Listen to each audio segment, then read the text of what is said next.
दिल्ली में आज फिर भूकंप के झटके महसूस किए गए। दिल्ली में काले बादलों के बीच आंधी आई और फिर भूकंप के हल्के झटके भी महसूस हुए। सवाल है कि आखिर दिल्ली में कुदरत क्या सिग्नल दे रही है?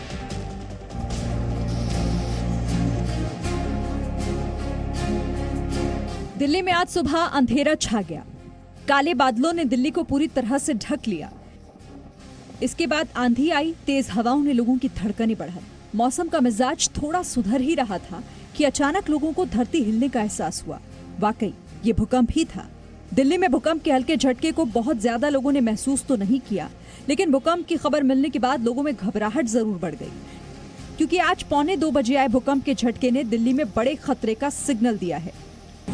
आज दिल्ली एनसीआर में भूकंप के हल्के झटके महसूस किए गए। रेक्टर स्केल पर इसकी तीव्रता 3.5 थी, जो एक वीक अर्थक्वेक में आता है। इससे कोई भी नुकसान होने की आशंका नहीं रहती। भूकंप का केंद्र उत्तर पूर्वी जिले का वजीरपुर था। भूकंप की तीव्रता रेक्टर स्केल पर 3.4 थी। दिल्ली में एक महीने के भीतर तीसरा भूकंप था। इससे पहले दिल्ली एनसीआर में 12 अप्रैल और 13 अप्रैल को भूकंप के झटके महसूस किए गए थे।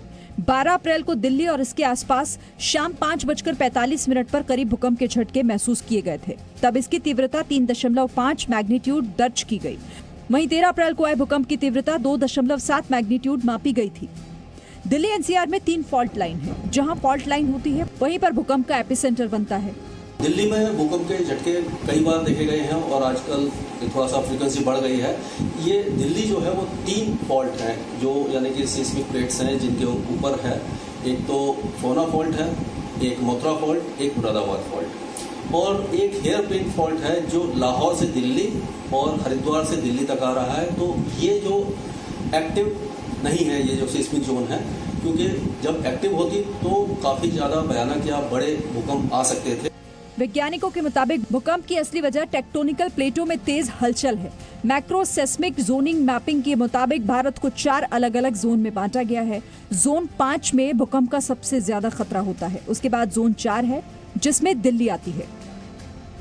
दिल्ली में ये जो घटनाएं हो रही हैं, इसका ये अर्थ है कि अभी फिलहाल कोई बड़ा भूकंप आने की आशंका काफी कम है, क्योंकि ये हल्के बल्के भूकंप इसलिए आते हैं कि जब ये प्लेटें आपस में सरकती हैं, एक दूसरे के समानांतर या परपेंडिकुलर जब सरकती हैं, तो उसमें उनके बीच में टेंशन क्रिएट होती है और जब ये एनर्जी रिलीज होती है और जिस जगह से रिलीज होती है उसको एपिसेंटर कहते हैं। तो दिल्ली के आसपास आज का जो भूकंप था वो दिल्ली के नॉर्थ ईस्ट में था। तो अभी ऐसे बड़े भूकंप की आशंका फिलहाल नहीं है। दिल्ली में तेज भूकंप आया तो बड़ा नुकसान हो सकता है। रिसर्च के मुताबिक यमुना किनारे बसे शाहदरा, मयूर विहार और लक्ष्मी नगर इलाकों में बड़ी तबाही हो सकती है। यमुना के किनारे बसे दूसरे इलाके भी भूकंप में तबाह हो सकते हैं। निवृत्ति मोहन, जी मीडिया, दिल्ली। तो कोरोना संक्रमण के लिहाज से पूरी दिल्ली रेड जोन। दिल्ली में कोरोना के मरीजों की संख्या 6,500 के पार है, लेकिन दिल्ली में सरकार के मुताबिक 73 लोगों की मौत हुई। बीजेपी के नेता कपिल मिश्रा मौत के आंकड़ों पर सवाल उठा रहे हैं। जी न्यूज की टीम आज सच जानने के लिए दिल्ली के शमशान घाटों पर पहुंची।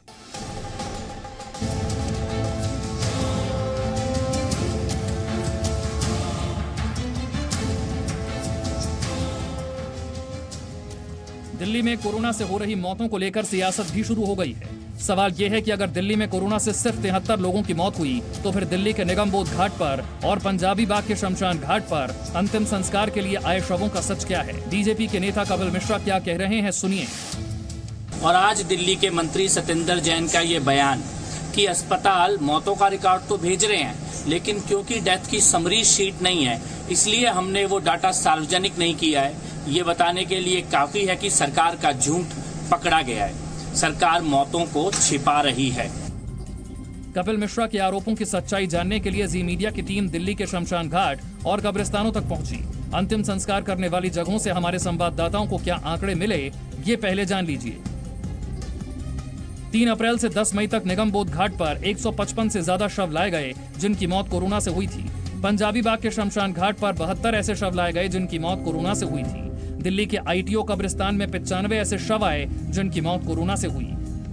दिल्ली भर में तमाम अस्पतालों का आंकड़ा है वो 250 से 300 के बीच बताया जा रहा है, लेकिन अभी 10 मई का आप दिल्ली सरकार का ये डेटा देखिए जिसमें मौतों का आंकड़ा 73 बताया जा रहा है, जबकि सीधे तौर पर राम मनोहर लोहिया और अगर एम्स में होने वाली मौतों को जोड़ दें तो वो आंकड़ा 70 पार कर जाता है। यहीं बगल में ITO के पास जो कब्रिस्तान बना है, जहां मुस्लिम लोगों के सुपुर्द खाक की प्रक्रिया पूरी की जाती है, वहां 90 से ज़्यादा शव अब तक आ चुके हैं। ऐसे में अगर सिर्फ इन्हीं आंकड़ों को जोड़ लिया जाए तो ये आंकड़ा 200 पार कर जाता है। लेकिन अगर हम दिल्ली सरकार के डेटा पर बात करें तो अभी तक का आंकड़ा 10 मई तक का आंकड़ा 73 है। जाहिर है ऐसे में सवाल ये खड़े होते हैं कि क्या अपने शहर की छवि कोरोना के आंकड़ों को कम बताकर सुधारी जा सकती है। दिल्ली के निगम बोध घाट पर सबसे बड़ी समस्या PPE किट को लेकर हो रही है। कोरोना से मौत के मामले में शवों को मशीन तक ले जाने के लिए PPE किट की जरूरत पड़ती है। शवों को कंधा देने वालों की भी कमी है। दिल्ली में कोरोना से हुई मौत की सच्चाई जानने के लिए हमारी संवाददाता ITO के पास कब्रिस्तान भी पहुंची। 3 अप्रैल से लेकर 10 मई तक यानी कि आज तक कुल 95 मामले सामने आए हैं। 95 शव इस ITO की जो ये कब्रिस्तान है इसमें अब तक आ चुके हैं। लेकिन जो दिल्ली सरकार का रिकॉर्ड बताता है, जो हेल्थ बुलेटिन बताता है, वो ये है कि अब तक 73 मौतें हुई हैं। तो 73 मौत हैं जो बता रहा है दिल्ली सरकार के आंकड़े, और जो आंकड़े सिर्फ ITO के कब्रिस्तान से, सिर्फ एक कब्रिस्तान से बता रहे हैं, वो अब तक बताई जा रही है कि 95 शव यहाँ पर लाए गए हैं। तो ये जो आंकड़े हैं इनमें बहुत बड़ा फर्क इस वक्त नजर आ रहा है, और ये दिल्ली सरकार द्वारा दिए गए कोरोना के मौत के जो आंकड़े हैं उस पर बड़ा सवाल खड़ा कर रहा है। दिल्ली सरकार के मुताबिक मौत के आंकड़ों में गड़बड़ी की वजह प्राइवेट अस्पताल हो सकते हैं। दोबारा रिपीट कर देता हूँ, कई हॉस्पिटल्स ने बोला कि हमारे यहाँ 4 डेथ हुई हैं। डेथ समरी नहीं भेजी कि 24 घंटे के अंदर कोई भी डेथ होती है, गवर्नमेंट हॉस्पिटल है, प्राइवेट हॉस्पिटल है, जो कोविड से रिलेटेड उनको शक है, तो उसको दिल्ली सरकार के पास विद डेथ समरी और पूरे डिटेल्स के साथ वो उसी दिन मतलब 5 बजे तक 24 घंटे के अंदर उसको अपलोड करेंगे, ताकि उसके ऊपर जल्द से जल्द बताया जा सके। दिल्ली में कोरोना का इलाज अब प्राइवेट अस्पतालों में हो रहा है। ऐसे में मौत का सही आंकड़ा नहीं मिलने के लिए सरकार प्राइवेट अस्पतालों को जिम्मेदार ठहरा रही है।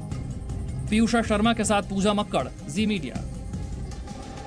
और इसी से जुड़ी एक और बड़ी खबर आपको बताते हैं। दिल्ली के राम मनोहर लोहिया अस्पताल का यह कहना है कि उनके यहां कोरोना से 52 मौतें हुई, जबकि एम्स प्रशासन ने कहा है कि अस्पताल में कोरोना से 17 मौतें हुई, यानी कि सिर्फ 2 अस्पतालों में 69 मौत की पुष्टि हुई।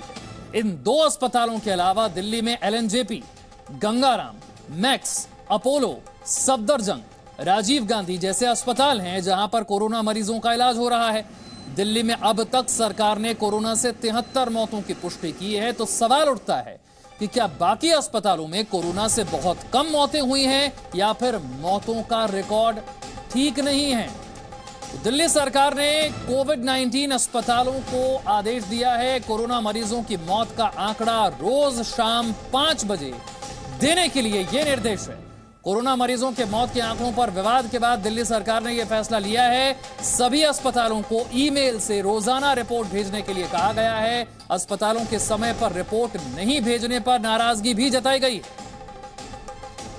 अश्विनी ज्यादा जानकारी के साथ है। अश्विनी, यानी कि दिल्ली सरकार भी कहीं ना कहीं मानती है कि जो आंकड़े सामने रखे जा रहे हैं वो ठीक नहीं है, ज्यादा सटीक और सही आंकड़ों की जरूरत है, तभी आदेश देना पड़ा। देखिए, चीफ सेक्रेटरी का आदेश आज जारी हुआ है, जिसमें साफ तौर पे ये कहा गया है कि कई प्राइवेट और पब्लिक हॉस्पिटल जो कि कोरोना का इलाज करते हैं और जो कोरोना का इलाज नहीं करते हैं, ये दोनों ही अस्पतालों को ये पाया गया है कि वो लोग कोरोना को लेकर के अगर किसी के यहाँ कोई डेथ होती है तो उसको रिपोर्ट नहीं कर रहे हैं। और इसको लेकर के चीफ सेक्रेटरी ने इन तमाम अस्पतालों को झाड़ लगाई है और सबको ये आदेश दिया है कि चाहे वो कोविड का इलाज कर रहा हो चाहे ना कर रहा हो, क्योंकि कई बार ऐसा भी होता है कि किसी अस्पताल जो कि कोविड का इलाज नहीं कर रहा है वहां भी कई बार ऐसे पेशेंट पहुंच जाते हैं और जिनकी डेथ हो जाती है कोविड की वजह से। तो इन लोगों को ये निर्देश दिया गया है कि ये लोग जो है जितनी भी डेथ होती है कोविड की उसको रिपोर्ट करेंगे। लेकिन इस आदेश के बाद कहीं ना कहीं विपक्ष और ज्यादा हमलावर हो गया है। मनोज तिवारी ने भी इसके बाद ये कहा है कि इसका मतलब कि दिल्ली सरकार कहीं ना कहीं ये मान रही है कि जो अस्पतालों में मौतें हुई वो ठीक तरह से रिपोर्ट नहीं हुई। ये बात सरकार भी मानती है कि जो आंकड़े सामने आ रहे हैं उन्हें और ज्यादा सही और सटीक होना चाहिए, तभी अस्पतालों को यह आदेश दिया गया है कि रोज शाम 5 बजे वो अपने यहां पर होने वाली मौतों के आंकड़े जारी करें, ईमेल के जरिए ये भेजे जाएं। आगे बढ़ते हैं। महाराष्ट्र में कोरोना का कहर थमने का नाम नहीं ले रहा है। राज्य में कोरोना पॉजिटिव मामले लगातार बढ़ रहे हैं। संक्रमण रोकने के लिए सरकार की ओर से की गई सारी कोशिशें नाकाफी साबित हो रही हैं। ऐसे में सबसे बुरा हाल है देश की आर्थिक राजधानी का, यानी कि मुंबई का।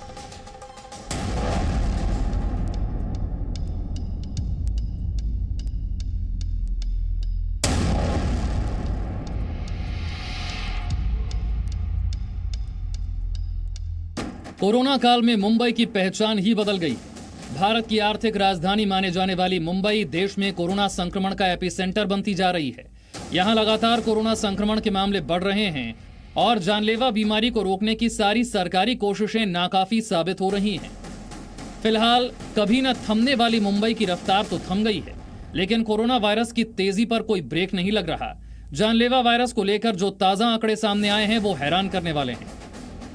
शनिवार के आंकड़ों के मुताबिक मुंबई में कोरोना पॉजिटिव मरीजों की संख्या बढ़कर 12,864 हो गई है और जानलेवा वायरस की चपेट में आकर 489 लोग दम तोड़ चुके हैं।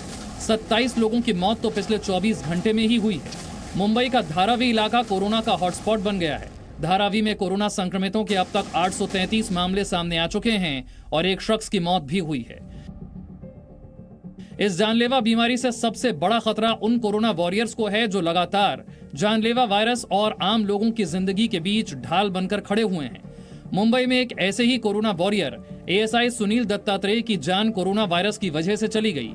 एएसआई सुनील दत्तात्रेय विनोबा भावे नगर पुलिस स्टेशन में तैनात थे।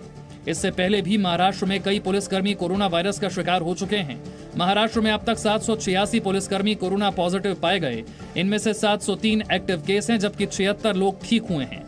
महाराष्ट्र में अब तक 7 पुलिसकर्मियों की जान कोरोना वायरस की वजह से गई है। शनिवार तक के आंकड़ों पर गौर किया जाए तो कोरोना वायरस को लेकर पूरे महाराष्ट्र की तस्वीर डराने वाली है। महाराष्ट्र में कोरोना पॉजिटिव मरीजों की संख्या बढ़कर 20,228 हो चुकी है। पिछले 24 घंटे के दौरान महाराष्ट्र में कोरोना के 1165 नए मामले सामने आए हैं और 48 लोगों की मौत हुई है। इसी के साथ महाराष्ट्र में कोरोना से मरने वालों का आंकड़ा बढ़कर 779 हो गया है और 300 लोग कोरोना वायरस को मात देकर अपने घर लौट चुके हैं। कोरोना संक्रमण के मामलों में महाराष्ट्र देश का सबसे ज्यादा प्रभावित राज्य है और ऐसे में यहां सबसे ज्यादा ध्यान देने की जरूरत है, जिससे इस जानलेवा बीमारी के बढ़ते आंकड़ों पर फौरन रोक लगाई जा सके। ब्यूरो रिपोर्ट, जी मीडिया। यहां मुंबई में लगातार बढ़ते कोरोना के मामले चिंता बढ़ाने वाले। No signal, no worry. Presenting Z News app with live TV, latest updates and expert opinion. Available on Google Play and App Store. Download it now.